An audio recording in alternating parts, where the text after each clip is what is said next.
Herzlich willkommen bei In die Ferne. Das Wichtige beim Wintercamping ist, das Trinkwasser darf nicht gefrieren, Gas zum Kochen und Heizen muss auch unter 5 Grad noch funktionieren und man sollte einigermaßen so ausgerüstet sein, dass man die Nacht auch ohne Standheizung übersteht, wenn man denn keine hat, so wie ich in meinem Minicamper.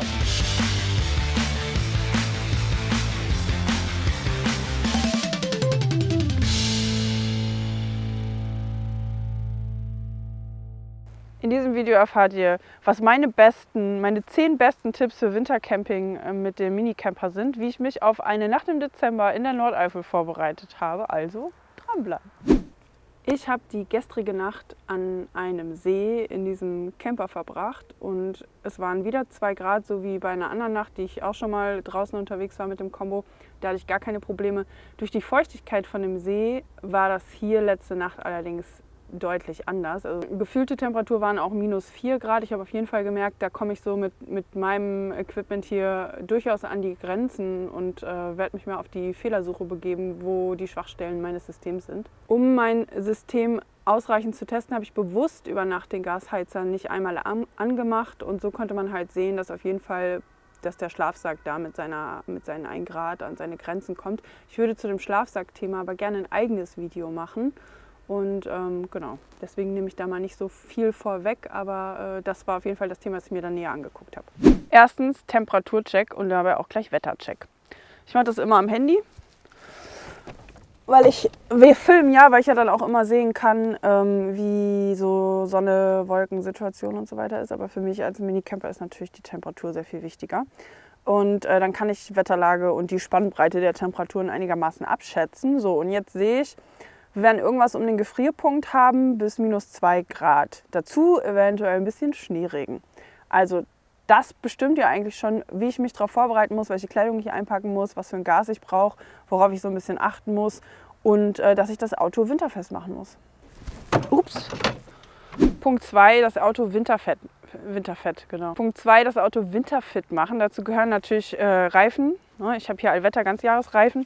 Das war auf jeden Fall schon mal gegeben und dann habe ich alle Scharniere und so weiter nochmal eingefettet mit Silikonfett und die Pole von der Batterie hier, die Stellen auch nochmal mit ein bisschen Fett eingeschmiert. Die Türscharniere habe ich kontrolliert, die Scharniere hinten an der Heckklappe und da auch ein bisschen Silikon drauf geschmiert. Dann habe ich mit einem Messgerät geguckt, ob mein Kühlwasser und mein Scheibenwischwasser, ob das geeignet ist für Minustemperaturen, weil die Werkstatt da schon irgendwas eventuell reingekippt hat. Hat sie, ist bis -15 Grad geeignet. Ansonsten hätte ich da halt noch Frostschutzmittel nachgekippt. Da muss man darauf achten, dass man nicht einfach beliebig alles in jede Flüssigkeit kippen kann, sondern ja, mit dem Messgerät erstmal kontrollieren muss und dann gegebenenfalls das Angepasste da reinhaut. Dann haben wir Enteiser ins Türschloss gehauen, Enteiserflüssigkeit. Danach habe ich gelesen, dass das gar nicht so gut ist. Also es gibt eine riesen Diskussion im Internet darüber, wie man es schafft, dass diese Türschlösser nicht vereisen. Manche Leute tun da Graphitpulver rein, dann sagen wiederum andere, nein, das ist Gift für die Schließzylinder oder die Mechanik hier in dem Schloss. Dann gibt es Leute, die machen da Silikonspray rein, habe ich gelesen. Teflonspray habe ich gelesen. Irgendwelche synthetischen Öle, aber Waffenöl, ich weiß es nicht. Auf jeden Fall gibt es eine riesige Diskussion und offenbar hat man sich geeinigt, Gunax von Ballistol, das soll okay sein. Dafür schreibt mir mal in die Kommentare, wie ihr verhindert, dass euer Türschloss im Winter vereist oder ob ihr da einfach gar nichts reinmacht und nur Enteiserflüssigkeit benutzt, wenn es denn vereist ist. Ein anderer Punkt sind die ganzen Dichtungsgummis an den Türen und so weiter. Die kann man auch mit so einem Gummipflegestift einschmieren.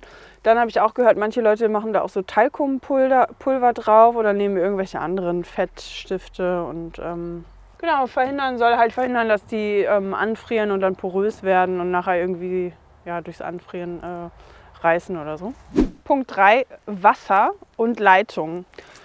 Also ihr braucht natürlich auch bei Minusgraden Trinkwasser und die Möglichkeit, euer Abwasser irgendwie zu sammeln und abzulassen.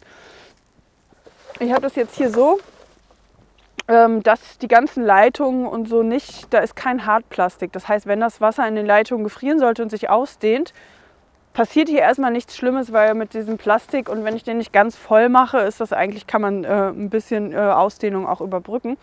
Ansonsten habe ich einen Tipp gelesen, fürs Abwasser für die Zeit einfach einen ganzen Eimer drunter stellen. Direkt in einen Eimer laufen lassen, dann kann man das an einem Eisblock nämlich auch wieder entsorgen. Weil aus dem Kanister kriegt ihr das natürlich nicht raus. Und ansonsten gäbe es nur die Möglichkeit, dass man darauf hofft, dass es im Auto immer ein bisschen wärmer ist als draußen und es nicht so schnell gefriert. Dann gibt es Heizstäbe, Heizketten, Heizmatten. Ja, irgendwie muss das Wasser ja dann wieder raus. Oder in manchen Sanitärflüssigkeiten, die kann man dann auch in den Abwasser und in die Sanitärkanister kippen.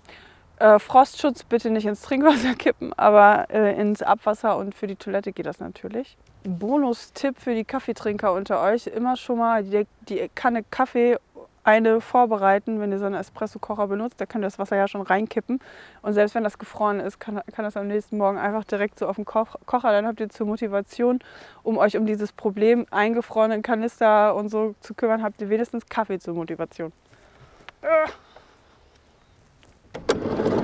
Punkt 4, Gas- und Gaskocher. Die kleinen Gaskartuschen, die 250er, die in diesen Kochern sind, die enthalten Isobutan, nur Isobutan. Und Isobutan gefriert relativ leicht im Winter, also funktioniert dann nicht mehr. Das merkt ihr schon, wenn ihr so Richtung 5 Grad oder so kommt, dann wird die Flamme immer kleiner. Besser funktionieren die etwas größeren Gaskartuschen. Nicht, weil sie größer sind, sondern weil das Gasgemisch da drin ein anderes ist. Hier bei diesen zum Beispiel, bei diesen ist ein Gasgemisch aus Butan und Propan enthalten. Also ich glaube 20% nochmal Propan und 80% Butan. Und deswegen halten die auf jeden Fall auch bis so knapp unter den Gefrierpunkt. Ist auf jeden Fall, wenn ihr so um die 0 Grad und so unterwegs seid, kommt ihr damit auf jeden Fall schon weiter und braucht dann nicht unbedingt Wintergas. Aber wenn es dann noch kälter wird, gibt es halt extra Wintergas. Das müsst ihr auch irgendwie nur beachten. Hier zum Beispiel, wenn ihr diese großen habt, nicht verwechseln. Ihr könnt den Klickaufsatz, den Kocheraufsatz, nicht auf die hier reinhauen. Hier ist so ein Gewinde-Schraubaufsatz, ist wirklich zum Drehen, zum Schrauben. Die sind nur zum Klicken. Ich musste mir jetzt extra nochmal so einen Kocheraufsatz dafür holen mit Schraubgewinde, weil der Klickaufsatz auf die Kartuschen nicht passt. Jetzt habe ich 3 verschiedene Kocher im Auto, sehr praktisch. Aber auch 3 verschiedene Möglichkeiten, um parallel Kaffee oder 3 Kannen Kaffee parallel zuzubereiten. Der nächste Punkt sind Gasheizungen. Wenn ihr also mit diesen kleinen Gasheizern heizt oder mit den Schamottsteinen, habt ihr natürlich auch das Problem, alles unter 5 Grad wird dann tricky, dann funktionieren die Kartuschen nicht mehr richtig. Ich löse das bei mir über den Mr. Heater Buddy mit den größeren Kartuschen. Aber es ist ja auch nur dieses Isopropan-Butan-Gemisch. Das heißt, das hält irgendwie bis kurz an den Gefrierpunkt, aber sehr viel weiter runter nicht. Aber wir können ja mal testen, ob diese Wintergaskartuschen, die ich geholt habe, ob die auch an den Mr. Heater Buddy passen. So, jetzt holen wir den mal und wechseln mal die Kartuschen und hoffen, dass es möglich ist.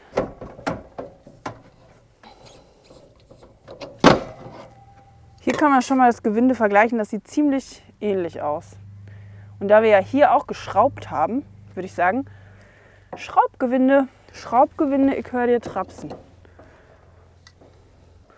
Okay, passt offenbar dran, ist ein bisschen schwergängig, aber sollte funktionieren. Ja, offenbar kommt Gas raus. Jetzt wärme ich mich einmal kurz auf, weil meine Finger eingefroren sind.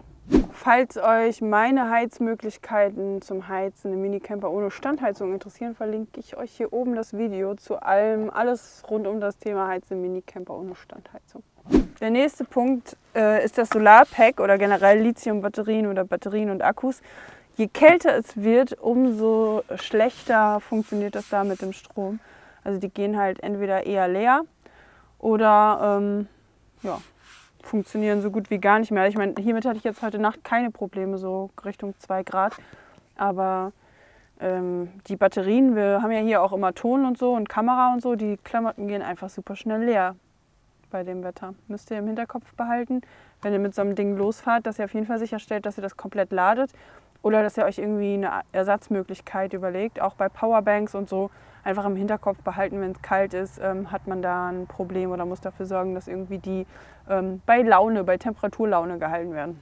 Wichtig ist auch, wenn ihr solche Teile habt im Auto, lasst die nicht über den Winter im Auto stehen. Genauso wie das Wasser und so. Quasi, wenn das Auto länger steht, auch über kalte Tage, alles raus aus dem Auto, wo es dann irgendwie Probleme geben könnte, wenn es friert. Jetzt kommt Kleidung. Das ist ein sehr exzessiver Teil. Der nächste Punkt, Kleidung. Kleidung ist, glaube ich, das umfassendste Thema, wenn man ohne Standheizung im Wintercamping machen möchte. Jetzt im Dezember, man weiß nie. Es könnte schneien, es könnte regnen. Es gibt relativ große Temperaturunterschiede, die man im Zweifelsfall überbrücken muss mit der Kleidung, weil wenn man wandern geht oder irgendwo unterwegs ist, könnte es sein, dass man schwitzt. Wenn man aber länger im Camper sitzt und sich nicht bewegt oder so, friert man ziemlich schnell. Das heißt, das muss man irgendwie dabei berücksichtigen. Deswegen Thermojacke, Zwiebelprinzip, winddichte Regenjacke und Wechselkleidung, falls mal die Sachen nass werden. Für mehr Wärme wird empfohlen, dass die Kleidung nicht zu nah am Körper anliegen sollte. Vermutlich damit der Körper die Luftschicht da ein bisschen noch erhitzen kann und das halt irgendwie wärmt. Dann, dass die äußerste Schicht auf jeden Fall winddicht sein sollte, zum Beispiel bei der Jacke, dass man darauf achtet. Denn dann kann ein bisschen mehr Wärme unter und drunter erhalten bleiben.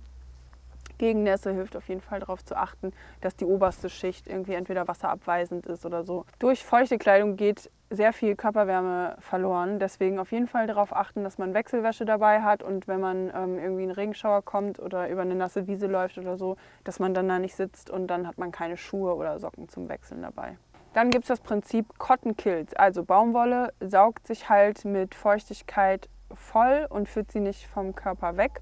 Und deswegen kühlt man mit Baumwollklamotten ziemlich schnell aus. So, bei den Socken habe ich mal 2 ziemlich bekannte Marken einfach im Test gegeneinander laufen lassen. Einmal Smartwool und einmal Darn Tough. Ist vollkommen egal, was ihr da nehmt. Auf jeden Fall habe ich darauf geachtet, dass die einen hohen Merino-Wolle-Anteil haben und einen gewissen Kunstfaseranteil. Einfach schön dick sind, für entsprechende Temperaturen geeignet und dann einfach mal geguckt, wie ist so die Passform, wie läuft sich das, wie gut sind die verarbeitet. Ich kann da keinen großen Unterschied feststellen. Ich finde die beide super. Und ja, das einzig Coole, was man sagen könnte, bei Darn Tough gibt es eine lebenslange Garantie. Das heißt, wenn mit den Socken irgendwas ist, kriegt ihr ein neues Paar. Das gleiche gilt für Mützen. Da achte ich auch drauf, dass das nicht irgendwie Baumwolle ist, sondern irgendwie einen Wollanteil hat. Und ja. Dann gibt es Thermo-Unterziehwäsche, so Langarm-Shirts und Hosen. Da gibt es verschiedene Materialdichten, also irgendwie Warengewicht, in Warengewicht oder so wird es gemessen.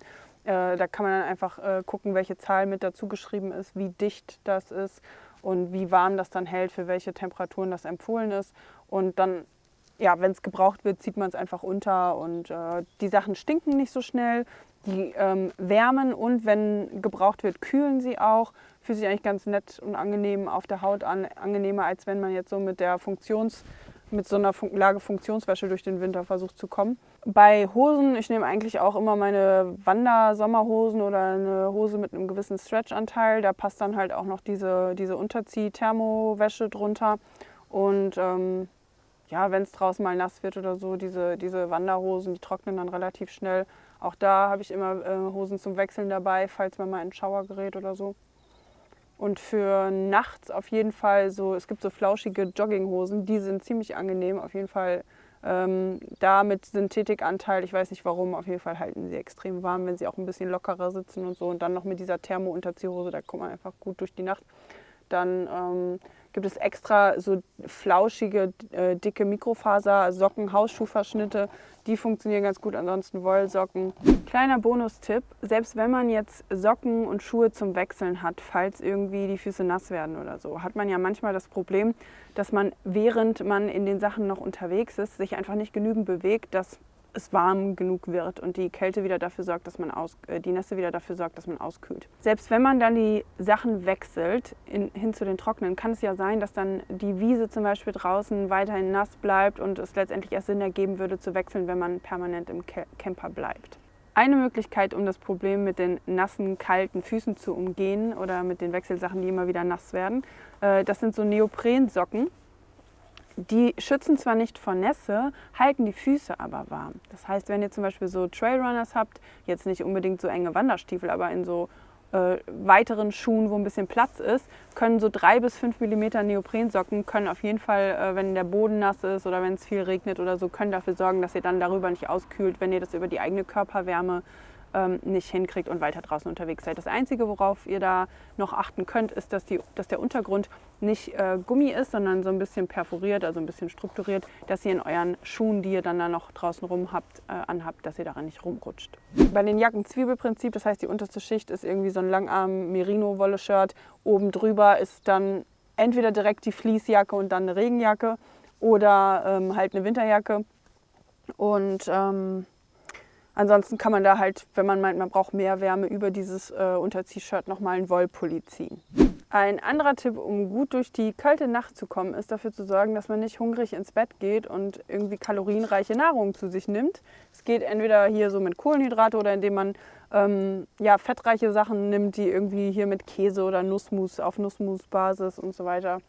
Und schön die Kohlenhydrate oder gesüßte Getränke, hier so ein Glühgin oder so mit Säften drin oder einen schönen Minztee mit Zucker. Punkt 9, von innen wärmen. Das heißt, ich habe auf jeden Fall auf meine Liste geschrieben, dass ich meine Thermoskanne einpacke und dann entweder mit Tee oder vorzugsweise Kaffee einfach immer schön warme Flüssigkeit nachkippen kann. Und gestern haben wir ja hier auch einen schönen Glühgin gemacht. Das Rezept findet ihr übrigens hier oben, falls ihr das nachkochen wollt. Der hält auch richtig schön warm, kann man mit und ohne Alkohol machen. Punkt 10, die Wärmflasche. Ich mache das so, ich lasse das Wasser einfach immer hier drin, lasse aber natürlich ein bisschen Luft. Und wenn es jetzt im Auto gefrieren sollte, ist das nicht schlimm, kann sich ein bisschen ausdehnen, das Wasser, und das Ding platzt nicht. Und genau, dann habe ich auch immer die richtige Menge, die ich dann einmal in den Teekocher schmeiße und wieder erhitze. Und die nehme ich dann mit in den Schlafsack. So, Wintercamping ist auf jeden Fall genauso möglich wie Camping im Sommer, auch wenn es vielleicht ein bisschen mehr Vorbereitung braucht. Aber ich würde sagen, mit der richtigen Vorbereitung macht Wintercamping genauso Spaß wie Sommercamping. Ist halt ein bisschen anders, ist langsamer, ruhiger, gemütlicher. Man macht das ein bisschen anders. Mich würde mal interessieren, habt ihr noch irgendwelche Tipps? Was macht ihr, um euren Camper winterfest zu machen? Macht ihr da irgendwelche, beachtet ihr bestimmte Sachen, unabhängig von allen Punkten, die ich jetzt genannt habe? Schreibt mir mal in die Kommentare, wenn ihr noch irgendeinen coolen Tipp habt für den Winter, wie man es schafft, dass das dann noch angenehmer wird. Ansonsten würde ich sagen, das war ein Video von In die Ferne. Mein Name ist Chantal Stauder, der Mann hinter der Kamera ist Henning Westerkamp. Und wenn ihr mögt, sehen wir uns hier nächste Woche wieder.